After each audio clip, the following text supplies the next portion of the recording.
Oke, selamat pagi bosku. Saya mau menyampaikan cuaca di Batam cerah. Cuaca di Batam cerah bosku. Bagaimana di sana? Apakah cerah bosku? Dan saya mau menunjukkan juga botak saya ini yang saya pangkas sendiri di YouTube channel saya, YouTube video saya yang lalu. Saya foto sendiri ini dibantu dengan istri saya bosku. Hari ini jam setengah 10 saya mau ke kantor bosku. Hari ini tidak sidang, sidangnya besok. Jadi saya mau cek berkas bosku. Oke, apa yang mau kita bicarakan hari ini bosku? Saya mau bicarakan hari ini tentang perceraian. Oke, saya pengacara, banyak yang konsultasi kepada saya bosku. Konsultasi tentang rumah tangganya yang sedang di ujung tanduk, yang ingin bercerai. Jadi maksud saya untuk membuat video ini agar pengalaman orang, hal yang fatal dilakukan orang, jangan kita lakukan lagi. Supaya apa? Supaya rumah tangga kita ini baik-baik saja bosku. Memang dalam rumah tangga ini ya tidak ada jalan yang lurus, tetapi bagaimana kita menyikapi masalah itu, bagaimana kita menyelesaikan masalah itu. Oke bosku. Ya, karena saya pengacara, banyak yang konsultasi tentang rumah tangganya, tentang ingin bercerai, banyak konsultasi. Jadi saya mengambil poin-poin. Saya mengambil ini poin-poin karena faktor-faktor terjadinya perceraian bosku. Jadi itu apa sih yang menyebabkan seseorang itu atau rumah tangga itu bisa bercerai? Oke bosku, ada saya catat di sini faktor-faktornya. Satu, egois bosku. Ya, jadi menurut saya di dalam rumah tangga itu ketika kita sudah menjadi suami istri, egois masing-masing itu harus dihilangkan bosku. Suka tak suka memang sakit bosku, tetapi harus dihilangkan. Karena ada egois ini ketika pacaran kita mau menghilangkan egois kita, tetapi kebanyakan setelah menikah egois itu muncul kembali. Contohnya waktu pacaran egois kita hilangkan. Contohnya kita lagi bermain-main ini sama teman kita, lagi kumpul-kumpul, pacar kita telepon, "Yang, tolong jemputlah, mau ke sana ini penting."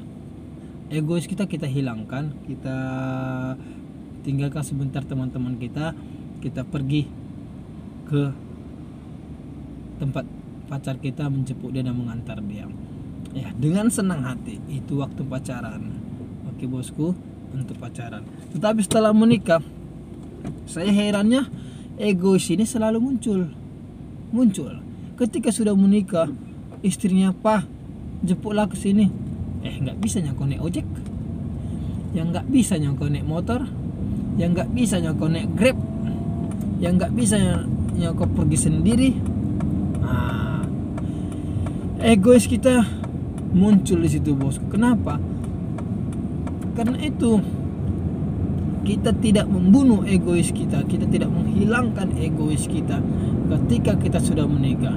Jadi faktor pertama yang membuat perceraian itu egois.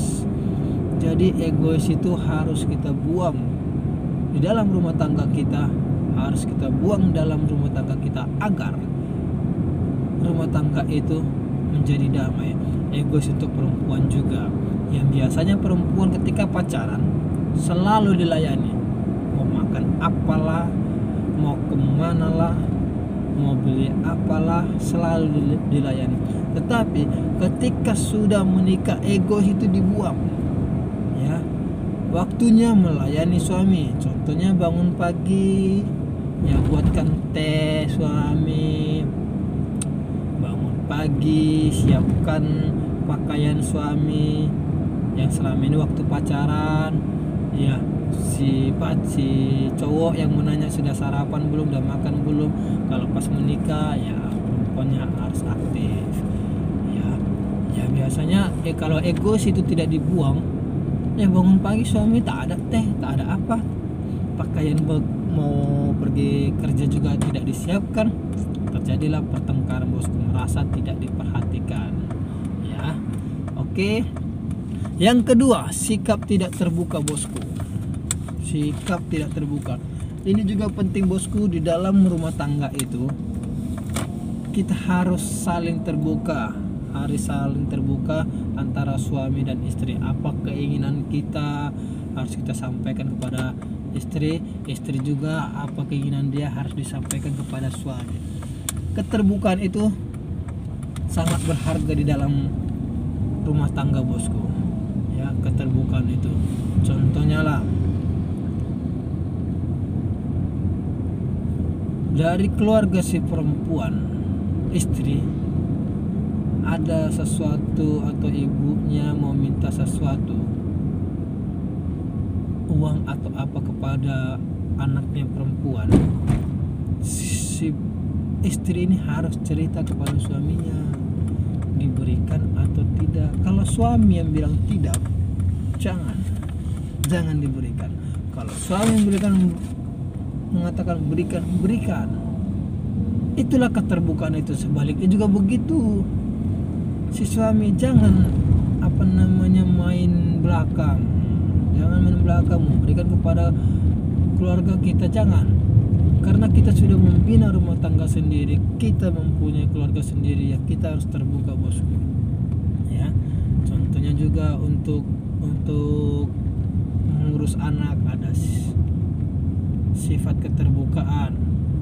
Membagi pekerjaan harus ada sifat keterbukaan. Kalau istri merasa capek di rumah, ya sampaikan aja, "Pak, tolonglah bantu." Jadi saling keterbukaan itu menjadi faktor yang penting dalam membina rumah tangga bosku ya. Yang kedua, cuek. Cuek ini hal yang sangat penting juga bosku. Jangan kita cuek kepada pasangan kita. Sedikit pun kita jangan sampai cuek. Kenapa? Ya ketika kita cuek, sebentar ya bosku. Kalau kita cuek, maka keharmonisan rumah tangga itu tidak ada lagi bosku. Suami jangan cuek kepada istri, istri jangan cuek kepada suami. Kalau suami pulang kerja diam, sibuk mengerjakan pekerjaannya, tidak ada memeluk suami, tidak ada memeluk istrinya, tidak ada memeluk anak-anaknya, cuek aja. Setelah mandi, makan, pergi bertemu dengan teman-temannya, itu dapat menghancurkan rumah tangga bosku. Tidak boleh cuek kepada istri, istri tidak boleh cuek kepada suami. Contohnya suami baru pulang kerja, ya tidak ditanya, tidak dipeluk, tidak diajak ngobrol, cuek aja main game, cuek aja nonton TV, cuek aja bekerja, itu dapat menimbulkan percikan-percikan pertengkaran di dalam rumah tangga bosku. Jadi janganlah cuek. Pergi kerja peluk, saling berpelukan, saling berciuman. Pulang kerja juga begitu, mari tanya apa aja yang dilakukan hari ini, bagaimana, ada masalah tidak. Harus saling komunikasi, jangan cuek. Cuek itu dapat menghancurkan rumah tangga secepat mungkin bosku ya. Ingat, cuek itu ketiga, cuek. Keempat, terima kekurangan pasangan masing-masing. Karena kita ini manusia yang tidak sempurna. Tidak ada yang diciptakan Tuhan manusia yang sempurna. Mungkin secara fisik kita sempurna, tetapi secara sikap kita tidak sempurna. Ada hal-hal yang tidak disukai suami atas kekurangan kita, ya saling dibicarakan, saling berkomunikasi. Karena seperti yang saya katakan tadi, manusia itu tidak ada yang sempurna. Jadi terimalah kekurangan masing-masing. Kalau bisa perbaiki, sama-sama perbaiki bosku ya. Jangan egois, jangan harus mempunyai sikap terbuka, jangan berpihak sama keluarga, jangan cuek, terima kekurangan pasangan ya bosku ya. Oke, itu aja pengalaman yang sering saya lihat ketika orang konsultasi.